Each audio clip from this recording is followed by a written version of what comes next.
नमस्कार, प्रणाम, आदाब, सत श्री अकाल। मैं सुधांशु शुक्ला आज उत्तर मध्य क्षेत्र सांस्कृतिक केंद्र प्रयागराज की तरफ से भरत मुनि नाट्य समारोह में, जो कि मध्य प्रदेश नाट्य विद्यालय भोपाल, हेमवती नंदन बहुगुणा गढ़वाल केंद्रीय विश्वविद्यालय श्रीनगर, इंदिरा कला संगीत विश्वविद्यालय छत्तीसगढ़, डॉक्टर हरि सिंह गौर केंद्रीय विश्वविद्यालय मध्य प्रदेश व राजा मान सिंह तोमर संगीत एवं कला विश्वविद्यालय ग्वालियर के सहयोग से आयोजित हो रहा है, उसमें आप सभी का हार्दिक स्वागत अभिनंदन करता हूं। 27 मार्च से शुरू हुए भरत मुनि नाट्य समारोह का आज आखिरी दिवस है और आज के दिन हमारे बीच संस्कृत नाटक महावीर चरितम की प्रस्तुति देने के लिए राजा मान सिंह तोमर संगीत एवं कला विश्वविद्यालय ग्वालियर से कई प्रतिभावान कलाकार मौजूद हैं, जिनकी विलक्षण कला से हम और आप अभी कुछ देर में परिचित होंगे। उसके पूर्व हमारे बीच आज के महावीर चरितम नाटक के निर्देशक आदरणीय डॉक्टर हिमांशु द्विवेदी जी मौजूद हैं, जिनके साथ हम कुछ देर सारगर्भित संवाद करेंगे। सर, इससे पहले कि हम वाद संवाद की प्रक्रिया शुरू करें, मैं सबसे पहले आपका उत्तर मध्य क्षेत्र सांस्कृतिक केंद्र प्रयागराज की तरफ से हार्दिक स्वागत अभिनंदन करता हूं। बहुत बहुत धन्यवाद। सबसे पहले मैं सभी को प्रणाम करता हूं और ये बहुत अद्भुत आयोजन है भरत मुनि नाट्य उत्सव। जैसा कि भरत मुनि नाट्य शास्त्र के प्रणेता हैं और उनके ऊपर विश्व रंगमंच दिवस के ऊपर ऐसा कार्यक्रम करना, और ये एक बात से मैं यहाँ से प्रारंभ करता हूँ कि मुझे लगता है संभवतः संपूर्ण भारत में ये पहला ऐसा प्रयोग है जहाँ सभी ड्रामा डिपार्टमेंट्स के ही प्रोडक्शन को आमंत्रित किया है और उसमें हमें ये अवसर प्रदान किया। उसके लिए मैं NCZCC आदरणीय सुदेश सर और सभी उनके सहयोगों का आभार व्यक्त करता हूँ, प्रणाम करता हूँ। बहुत बहुत धन्यवाद सर। आज आप यहाँ पे हैं, आपसे बहुत कुछ सीखने को खासकर उन बच्चों को मिलेगा जो कि आगे चल के नाट्य के क्षेत्र में अपना और नाम कमाना चाहते हैं। तो सर, मैं पहला सवाल आपसे ये करना चाहूँगा कि महावीर चरितम एक संस्कृत नाटक है और जिसके रचयिता भवभूति जी हैं। तो आपके मन में पहली बार कब आया कि मुझे इसका निर्देशन करना चाहिए और क्यों आया? बहुत अच्छा सवाल है। हम लोग जब नाट्यशास्त्र पढ़ते हैं तो नाट्यशास्त्र की परंपरा में भास, कालिदास, शूद्रक, विशाख दत्त, भवभूति, मुद्रा राक्षस इत्यादि नाटकों के नाटककारों को हम जानते हैं, पढ़ते हैं। अध्ययन के दौरान हमारे गुरुओं ने हमें सिखाया और हम लोगों ने अपनी परंपराओं को पढ़ने की जब कोशिश की तो ये जानकारी मिली कि भास कहीं ना कहीं नाट्यशास्त्र की परंपराएं जो हैं, जो प्रयोग है, मतलब जिसको कहें एक विधि विधान है, उसका विरोध नहीं करते, खंडन नहीं करते, लेकिन ब्रेक करके दूसरे तरीके से करते हैं, दूसरी इंटरप्रिटेशन के साथ करते हैं।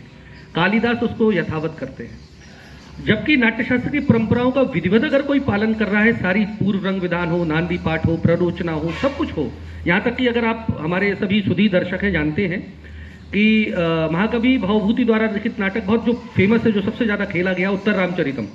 उत्तर रामचरितम मूल रूप से लास्ट में सीता समाहित हो जाती है, लेकिन उसको गर्भांक नाटक के नाम से एक प्ले विद इन प्ले का कंसेप्ट करके सीता को पुनर्जीवित कर दिया गया कि आप तो ये नाटक देख रहे थे।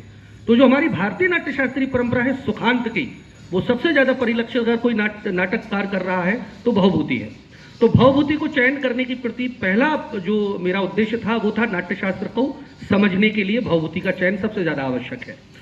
दूसरा, भवभूति के उत्तरामचरित और मालती माधवम सबसे ज़्यादा नाटक खेले गए हैं। महावीर चरितम बहुत कम खेला गया है, बहुत अल्प खेला गया है, और इसका कारण यह भी है कि इसकी कई जो पांडुलिपियां हैं वो कुछ जला दी गई, परशुराम संवाद और इन सब के कारण से जो खंडित रूप में मिलती है उनका हमें प्रॉपर स्वरूप नहीं मिलता है। तो जो भी मिलता है उसको बनाने की हम कोशिश करते हैं। महावीर चरितम की चयन के प्रति मेरा कारण, एक दूसरा कारण ये था, पहला नाट्यशास्त्र की परंपरा, दूसरा कम खेलना, तीसरा भवभूति जो है वो अकेले एक ऐसे संस्कृत नाटककार हैं जो अपने बारे में डिटेल देते हैं कि वो कहाँ से हैं। और भवभूति के हम जन प्रमाणों की बात करते हैं तो ग्वालियर के पास में एक जगह है, वर्तमान उसका नाम डबरा है, प्राचीन नाम उसका पवाया है, पद्मपुर नगर। पद्मपुर नगर से हैं। तो एक आकर्षण और था कि हमारे जो भवभूति हैं वो हमारे अंचल के हैं, तो सबसे पहले अपने गुरुओं को पूजना चाहिए, इसलिए भी भवभूति का हमने चयन किया। तो नाटक उठाने के पीछे मूल उद्देश्य, चूंकि हम लोग ड्रामा डिपार्टमेंट बच्चों को पढ़ाते हैं, Natyashastra, folk theatre, classical Indian drama और जो भी है, तो कहीं ना कहीं वो नाट्यशास्त्र के नियमों को पढ़ाना, सिद्धांतों को समझाना और एक ऐसे नाटक का चयन करना जो हमारे समीप हो, इस कारण से महावीर चरितम और भवभूति के प्रति मेरी गहरी रुचि रही। 8 साल लगभग पहले मैंने इस नाटक का चयन किया था, फिर लगातार इस पर चीज़ें ऐड करते चले गए, हम इसका मंचन कर रहे हैं। बहुत बहुत धन्यवाद सर। और मुझे लगता है कि अपने जो आसपास जो अपने क्षेत्रीय गुरु हैं, यदि उनका सम्मान हम जैसे आपने किया है, यदि हम सब उस तरह से करने लगे तो समाज में बहुत बदलाव आएगा। दूसरे प्रश्न की तरफ सर आगे बढ़ते हैं। थोड़ा इससे हट के एक मैं सवाल करना चाहूँगा, क्योंकि आप थिएटर से जुड़े हैं, आप बच्चों को थिएटर पढ़ाते हैं और रंगमंच की दुनिया पे ले जाते हैं। अब पिछले कुछ वर्षों से देखा गया है, खासकर जब से OTT प्लेटफॉर्म ने अपनी एक जगह बनाई है, अब फिर से एक बार थिएटर आर्टिस्ट की फिर से मांग बढ़ी है और संख्या भी बढ़ी है। इवन बॉलीवुड में भी देखा जाए तो आपके जो, अब चाहे पंकज त्रिपाठी जी को ले लीजिए, मनोज वाजपेयी जी को ले लीजिए, या अपने नवाजुद्दीन जी को ले लीजिए, किसी को भी आप ले लें, तो अब इनकी मांग बढ़ी है अदर दैन उन लोगों के जो कि सोर्स सिफारिश से और अपने नेपोटिज्म का फायदा लेकर के यहाँ पे आते थे।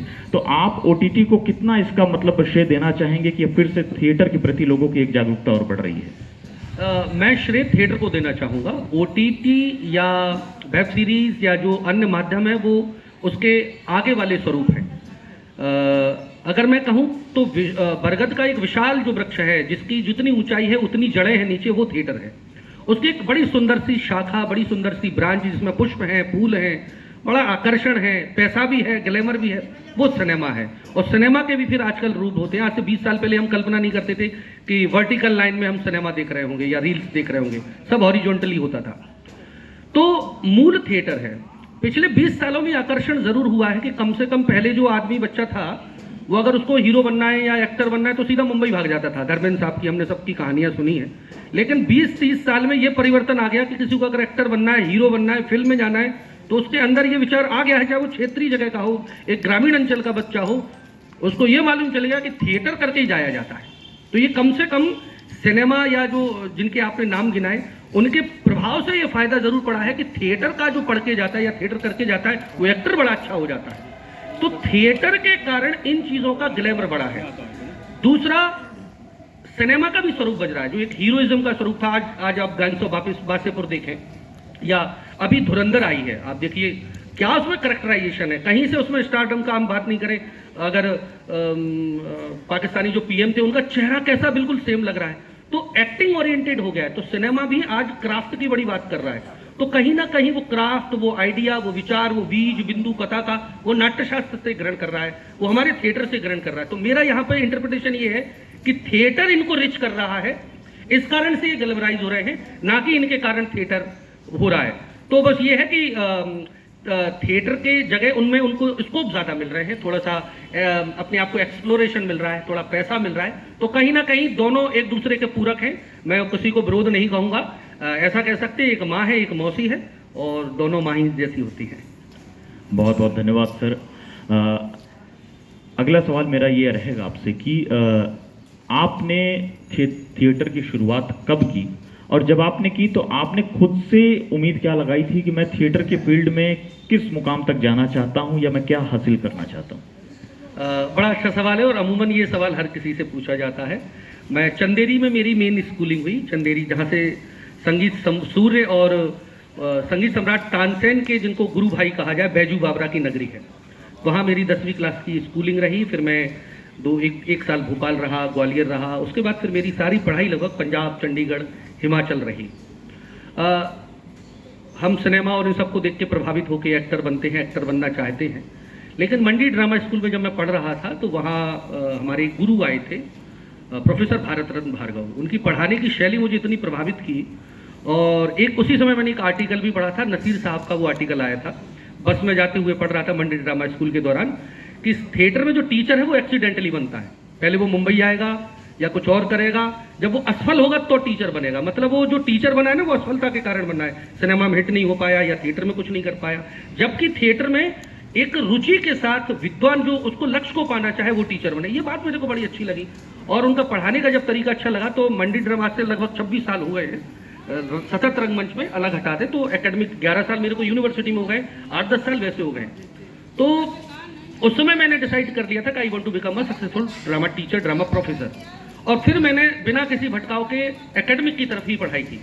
मैंने एनएसडी का कोई फॉर्म नहीं भरा। मैंने पंजाब यूनिवर्सिटी से मास्टर्स की गोल्ड मेडल के साथ, पीएचडी में गोल्ड मेडल के साथ, फिर नेट क्वालिफाई किया, जेआरएफ किया, और मैं लगातार एकेडमिक की तरफ ही जाना चाहता था और एकेडमिक तरफ ही आया। तो ईश्वर की कृपा मानिए, गुरुओं का आशीर्वाद मानिए कि तत्काल पीएचडी कंप्लीट होती है, उसके बाद मेरी जॉब भी लग जाती है। तो मैं मतलब एक्सीडेंटली टीचिंग में नहीं आया, मैं बाकायदा रुझान के साथ आया और मुझे पढ़ाने में बड़ा मजा आता है। और मैं अपने आप को और सौभाग्यशाली मानता हूं कि मैं ग्वालियर बुंदेलखंड धरा से हूं। और उस समय जब मैं पढ़ाई थिएटर में इंटरेस्ट शुरू हुआ था तो मेरे पिताजी का मेरे पास सपोर्ट था, और पुणे, हैदराबाद, हर जगह हम गए। किसी भी हिंदी राज्य में थिएटर से ग्रेजुएशन नहीं थी। पुणे में मराठी में थी, जो कला केंद्र है पुणे यूनिवर्सिटी, और गुजरात में अहमदाबाद में था बड़ौदा सयाजीराव विश्वविद्यालय, उसमें गुजराती भाषा में था। तो मजबूरन मुझे 1 साल भोपाल में फ्रीलांस थिएटर करना पड़ा। इसमें अलग था, विभा मिश्रा जी के साथ मैंने थिएटर किया। 1 साल ग्वालियर में डॉक्टर कमल वशिष्ठ जी के साथ थिएटर किया। फिर मैं चंडीगढ़, हिमाचल, मंडी चला गया था। तो वो प्रभाव जो आज है वो यूनिवर्सिटी जैसे राजा मान सिंह का खुलना या इंदिरा कला संगीत विश्वविद्यालय खुलना, ये इन सब के कारण वो कमी दूरी हुई है। तो मैं अपने आप को कहता हूं कि सौभाग्यशाली इसलिए हूं कि एक तो मेरी नौकरी ग्वालियर में लग गई, तो मेरी धरा है। दूसरा, आज आप कंकड़ फेंकेंगे तो हर तीसरा विद्यार्थी थिएटर का मेरा मिलेगा उस अंचल में। और भले ही नया डिपार्टमेंट है, नई रिसोर्सेज कम है, समस्याएं ज़्यादा हैं, लेकिन फिर भी आप अपने क्षेत्र के बच्चों को जब पढ़ाते हैं, जहाँ चंबल बंदूक के नाम से जाना जाता है, डकैतों के नाम से जाना जाता है, वहाँ आर्ट एंड कल्चर की बहुत ज़रूरत है। वहाँ आर्ट एंड कल्चर, थिएटर, रंगमंच संस्कार देता है। जब ये बचपन से जाएंगे तो एक मनोदशा बदलती है, एक व्यक्ति का व्यक्तित्व। वो थिएटर करे ना करे कोई जरूरी नहीं है, वो सिनेमा में आए कोई आवश्यक नहीं, लेकिन कहाँ कैसे बिहेव करना है, जो एक अंदर अहम की भावना है, एरोगेंस की भावना है, किसी की ना सुनने की भावना है, वो धीरे धीरे कला खत्म कर देती है। तो मैं बड़ा सौभाग्यशाली हूँ, एक तो अपनी धरा पे काम कर पा रहा हूँ और उससे कुछ जीवन यापन हो रहा है, सैलरी मिल रही है, ये भी बड़ी बात है। ये बहुत अच्छी चीज़ है सर कि आप मजबूरी में एक टीचर नहीं बने, आपकी इच्छा थी। आज के समय में तो हम लोग अक्सर देखते हैं, लोग कहते हैं जब कोई कुछ नहीं कर पाता तो कहते हैं चलो कम से कम कहीं स्कूल में टीचर ही बन जाओ, कुछ पढ़ा लेते हैं, जीवन यापन चल जाएगा। तो ये बहुत अच्छी चीज़ है सर। अच्छा, जैसे अभी आपने कहा कि ईश्वर की कृपा है, गुरुओं की कृपा है, तो उसी से मैं रिलेटेड एक सवाल मैं आपसे करना चाहूँगा कि क्या आप ये मानते हैं कि लाइफ भी एक थिएटर है और इसके निर्देशक ईश्वर हैं, और हम लोग का पात्र जो है वो ऑलरेडी डिसाइडेड है, ईश्वर डिसाइड करके रखे, बस हम उसको प्ले कर रहे हैं जैसे हम अपने रियल लाइफ में करते हैं? ये मैं क्या, ये तो शेक्सपियर कह गया। ये शेक्सपियर बोलता है जीवन एक रंगमंच है, थिएटर इज आर्ट, है ना। और इसके अलावा एक बहुत बड़े हमारे नाट्य संस्कृत थिएटर के विद्वान हुए धनंजय, वो कहते हैं अवस्था अनुकृति नाट्यम। अवस्था की जो अनुकृति है वो नाट्य है और हम सब उसके अनुप्रयोक्ता हैं। तो मूल रूप से जो हम बात कह रहे हैं ये आज की बात नहीं है, लगभग आज से 2500 साल पुरानी बात है कि हम सब बेसिकली पपेटी हैं, कठपुतलियां हैं, किसी के हाथ में डोर है हमारी, और हमें मालूम नहीं है कि अगले क्षण क्या होने वाला है। तो इसी के कारण थिएटर की जो खूबसूरती है वो है कि आप कितनी प्रैक्टिस कीजिए, कितना वो कीजिए, अगर वो नाटक में आपका दिन नहीं है। हम लोग नुसरत साहब को भी सुनते, वो कहते हैं उस दिन सा लगा था साहब। अब उनको इतना सुरीला गाने वाला व्यक्ति बोल रहा था कि उस दिन सा लगा था, मतलब आप समझिए आप कितनी अच्छी प्रैक्टिस कर लें, लेकिन क्रिकेट मैच के दौरान अगर आप नहीं चले, क्लीन बोल्ड हो गए और फंबल हो गया तो हो गया, फिर अगले नाटक में सुधार पाओगे। सिनेमा में हम रीटेक कर सकते हैं। तो जैसे जीवन का नियंत्रण हम सब अपना कर्म कर सकते हैं, अपने कर्म को अच्छे से कर सकते हैं, मेहनत कर सकते हैं, लेकिन क्या होगा, कैसे होगा, ये आपको जानकारी नहीं है। उसी तरह से रंगमंच में भी यही होता है कि आप मेहनत कर सकते हैं, लेकिन कौन से आप बहुत कुछ अच्छा कर रहे हैं, लेकिन पता चला उस टाइमिंग पे लाइट नहीं आई, हल्का सा क्यूनिस हो गया। तो जैसा जीवन पे हमारा नियंत्रण नहीं है, वैसे रंगमंच की कला पर भी हमारा नियंत्रण नहीं, यही इसकी खूबसूरती है। बहुत सुंदर सर। महावीर चरितम का अभी हम लोग यहाँ पे थोड़ी देर में नाटक देखेंगे, प्रभु श्री राम पर आधारित है। तो आपने अपने जीवन में प्रभु श्री राम से क्या सीखा है? हाँ, बड़ा अद्भुत सवाल है ये। मैं थोड़ा सा आस्तिक भी हूँ, थोड़ा सा नास्तिक भी हूँ। मतलब धर्म को मानता हूँ, ईश्वर के प्रति अनुरागी है, लेकिन थोड़ा सा वैसा नहीं कि मंदिर जा रहे हैं, सुबह बहुत ज़्यादा कर रहे हैं। थिएटर में अपना ये सबसे बड़ी पूजा है, इसको मानता हूँ। मैं इस नाटक के बारे में थोड़ा बताऊं कि महावीर चरितम सबसे बड़ी इंटरप्रिटेशंस हैं। राम को लेके, रामायण को लेके, राम कथा को लेके कम से कम 15,000 प्रकार की इंटरप्रिटेशंस हैं, कहानियां हैं, अलग अलग अवधारणाएं हैं, और कम से कम 1500 प्रकार की शैलियां, फॉर्म, ड्रामा की फॉर्म तो भारत में ही है, बाकी भारत अलग है। तो इस नाटक में जो षड्यंत्र रचता है वो माल्यवान रचता है, मतलब रावण नहीं है। अलग इंटरप्रिटेशन है भवभूति की, पूरा एक दृष्टिकोण बदल देता है। आपने सोचा नहीं होगा, हनुमान का कोई रोल नहीं है इसमें, बिल्कुल छोटा सा रोल है लास्टमी के लिए। तो ये इसी तरह से इस नाटक को चयन है। जहाँ तक भगवान श्री राम, प्रभु श्री रामचंद्र की बात है, मैं ईमानदारी से अगर किसी के प्रति अगाध श्रद्धा रखता हूँ, भाव रखता हूँ, तो प्रभु श्री राम है। उनका कारण ये है कि मर्यादा पुरुषोत्तम, मर्यादाओं का पालन करने वाला और पुरुषों में उत्तम। रामायण राम का चरित्र हमें यह सिखाता है जीवन में क्या करना है और कैसे करना है। अगर हम उसका 50% भी कर लेते हैं तो 10% कर लें तो अब हो जाएगा। आज भरत जैसा भाई नहीं मिलेगा, आज लक्ष्मण जैसा भाई नहीं मिलेगा, सीता जैसी पत्नी नहीं मिलेगी। तो अगर उसके आचरण, राम मतलब अपने पिता के वचन के पालन के लिए 14 वर्ष जा सकते हैं। आज अगर एक मजाक में हम बात करते हैं कि भाई मैं बजा रहा हूं, तो बीवी कहेगी हाँ तुम 14 साल हो जाओ, नेट वेट का कनेक्शन कर जाना। तो आप समझिए कि राम का जो चरित्र है वो हमारे व्यक्तित्व को बदल सकता है। तो उनके काम को लेकर, उनकी जो राम बन गए तो बन गए, इसलिए उनके प्रति मेरी अगाध श्रद्धा है, इसमें कोई किंतु परंतु नहीं। क्या बात है सर। यहाँ पे हम लोग के बीच में जो है कई ऐसे लोग भी मौजूद हैं जिनके क्या कहते हैं, मुझे लग रहा है कि आगे चल के नाटक की दिशा में उनकी रुचि हो सकती है। तो अगली पीढ़ी के लिए कोई महत्वपूर्ण दिशा निर्देश जो आप अपनी तरफ से देना चाहेंगे थिएटर को लेके, नाटक को लेके?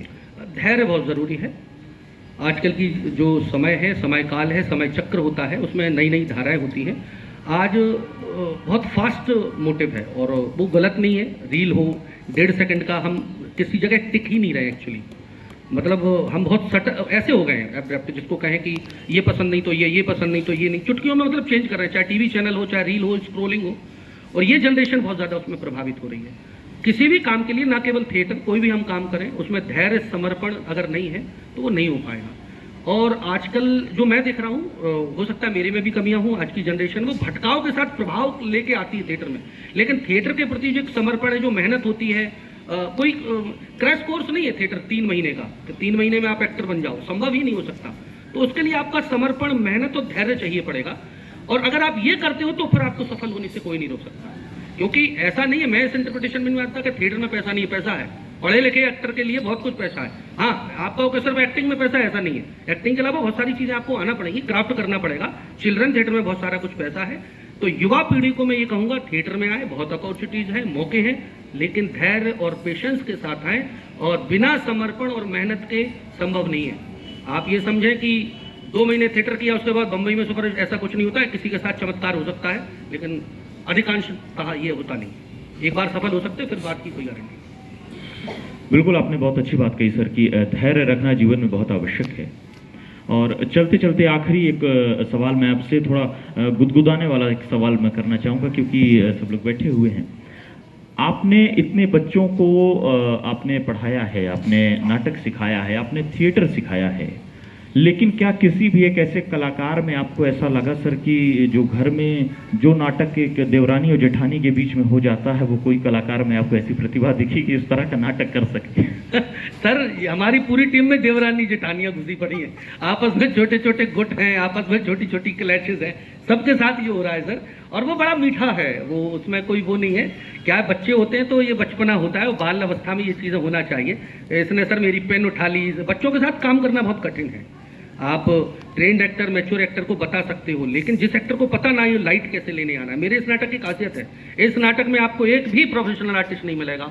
सारे के सारे विद्यार्थी, चाहे वो म्यूजिक बिट में हो, मेकअप में हो, कॉस्ट्यूम में हो, क्राफ्ट में हो, सारे, कोई बीपीए सर्टिफिकेट का है, कोई बीपीए का है, कोई एमपीए का है। तो उनके साथ काम करना, उनको रचनात्मकता में लाना और नाट्यशास्त्र के हिसाब से करना, ये कठिन कार्य है। बाकी जो आपने बड़ा प्यारा सवाल पूछा कि ये तो थिएटर सर, इसने मेरी वो पेंसिल उठा ली, सर इसने मेरा ये कर लिया, तो ये बड़े हो गए हैं, लेकिन उम्र में बड़े हुए हैं, अभी वही है। तो देवरी जेठानी ये सब चलता रहता, गुटों में खाना खा लेंगे, उनके साथ खाना नहीं खाएंगे। तो ये तो बड़ा देवरानी जेठानी, सास ननद भौजाई सब आपस में बने हुए हैं, वहीं से हमें चरित्र मिलते हैं। चलिए सर, बहुत बहुत धन्यवाद आपका महत्वपूर्ण समय देने के लिए। मुझे पूरी उम्मीद है कि आने वाली अगली पीढ़ी को बहुत कुछ सीखने को मिलेगा। अब इसके बाद हम लोग नाटक से जुड़ते हैं, जो कि मुझे लग रहा है कुछ ही देर में शुरू होने वाला है। सर बहुत बहुत धन्यवाद। सर बहुत बहुत धन्यवाद, प्रणाम सर।